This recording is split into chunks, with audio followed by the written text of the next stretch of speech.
Hi, welcome to One Eye on the Page. I am Scott. This is 5-Year Battle Agatha Christie, the quarterfinals, week 4. We're going to pick the final of the 4 books to go up against each other next week. We'll have 2 books face off against each other, get a final 2, and pick the winner. Let's go.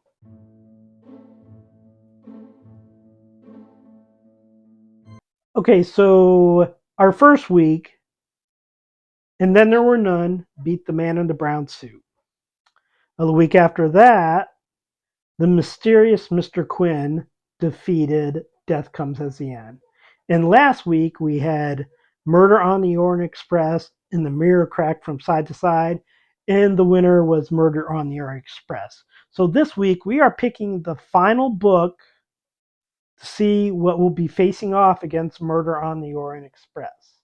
We have 2 books, 2 standalone books. No Miss Marple, no Perot, no Tommy and Tuppence, who made no appearance at all in any of these 5-year battles as a winner. I'm sorry. Again, probably my last time I will say it. Great characters that did not get the great work that they deserved. We have Crooked House, which is a mystery. Uh, Aristides Leonidas, probably mispronounce it. Probably I'm going to mispronounce a lot of these names. I apologize. Uh, Dies. He is poisoned. Charles Hayward returns from Cairo and reads about his death notice. Uh, Over in Cairo, he has fallen in love with Sophia Leonides, but she says that they cannot get married until what happened is solved, because it could be thought that any of his family had killed the man. And that's actually where the suspicion lies. The number one suspects are his much younger second wife and the young tutor who is living at the house. They are believed to be having an affair, and so of course, if 2 young people are having an affair and there's a much older husband, might not it be best to get him out of the way? But nobody in the family has an alibi. Lots of people have motives. Lots of people have access to the eye medicine that was used as a poison. It was injected into the IV, basically, and it killed him. Charles, his father, is an assistant commissioner at Scotland Yard, so he's basically at the house, kind of acting as eyes and ears for his father, which doesn't seem quite on the up and up police work wise, but okay. It turns out that apparently somebody may be trying to get rid of other people at the house. So Charles is trying to solve the case. The murderer reveal. It's definitely unique for a Christie novel. Maybe not as unique nowadays as I will say with a lot of these books. The stuff that was out there in I never saw this happening in Christie's time has become more trendy nowadays, but obviously in the time, and I will say when I read this, no, I didn't see that the murderer was the murderer. I came close, and that's all I'll say about that, but horseshoes and hand grenades, it wasn't close enough. This along with Endless Night, it, kind of has the whole spooky house vibe, although we don't really get too much into this house. But it's there's just an atmosphere in this house, even though this is definitely a mystery. And I will talk about what I think Endless Night is. This is definitely a mystery. It still has a bit of a gothic feel to it. I like many of the characters. I appreciate many of the characters. There are a lot of characters I don't like. I don't care for them if I were to meet them. But as characters in the book, I find them intriguing and I'm really interested.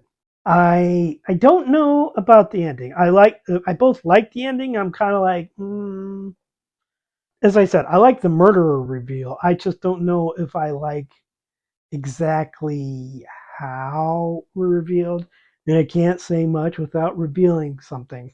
I would suggest this is definitely a book any Christie reader should read. And if you're one of those readers who generally stick to Poirot or Miss Marple or even Tommy and Tuppence, poor guys, you may not have read this book because it doesn't really have character that you've seen in other books before. I believe there may be some that have like appeared in a book but not in any prominent role. Are you gonna jump or what? I'm gonna put you down. There you go. Like this book, I also like Endless Night. Endless Night is about a 22-year-old Michael Rogers. He meets an Ellie Goodman, who turns out to be Ellie Gutman. Uh, she is a very wealthy young woman, and she tried to hide that because she doesn't want to be known just for her money, her family. And they start a relationship, and they start to get a bit of a pushback from her family, her solicitors, and they get married, and they seem to be very happy, but things start to happen. Somebody throws a rock through their window. The old woman in the village starts saying they're cursed, and when Michael goes to police, he's told that she has been bribed before to try to scare other people, and he's wondering if that's what's happening here. Ellie's stepmother moves closer by to try to interfere. They're not getting along with her paid companion, or uh, Michael isn't. They seem to take an instant dislike to each other. Ellie's solicitors are constantly, checking in, and things just keep happening that seem to interfere with the life that they're trying to lead.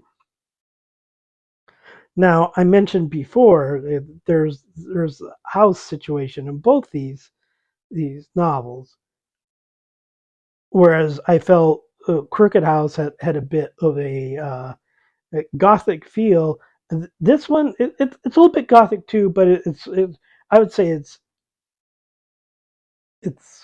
sort of a mystery, but also I will say like a horror novel, but not a blood and guts horror novel, just an impending doom kind of horror novel.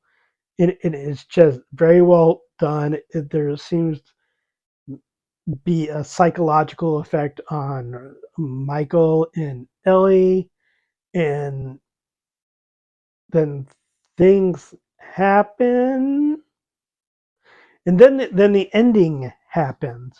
And of course, I can't reveal the ending to you. Uh, I both, as with Crooked House, I both like and dislike the ending. I think the ending's a bit sudden.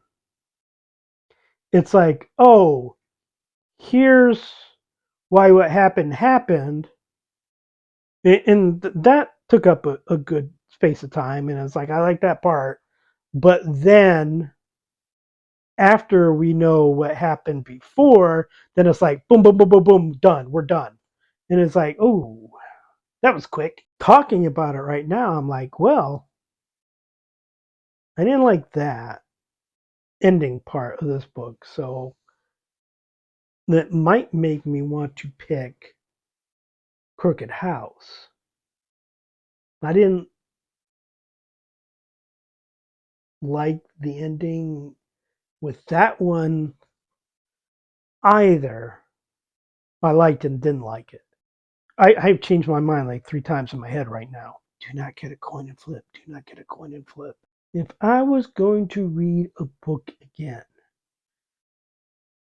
honestly, I think Crooked House is a more fun read, but Endless Night is a better mood read.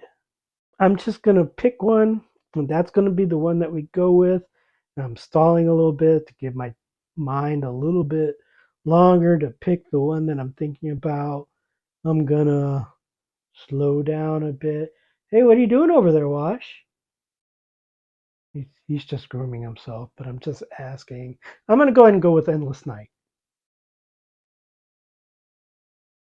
Yeah, I think Endless Night is the one I'm picking. So we do have our final four. And then there were none. The Mysterious Mr. Quinn, Murder on the Orient Express, and Endless Night. It's like, which one did I pick? Endless Night or Crooked House? In Endless Night. So those are our final four. Next week we will have And Then There Were None go off against The Mysterious Mr. Quinn and Murder on the Orient Express versus Endless Night. And right after that, in that same video, the winner of those two will go off against each other so that we pick the ultimate Agatha Christie book. Please like and subscribe, leave a comment. I will talk to you next time.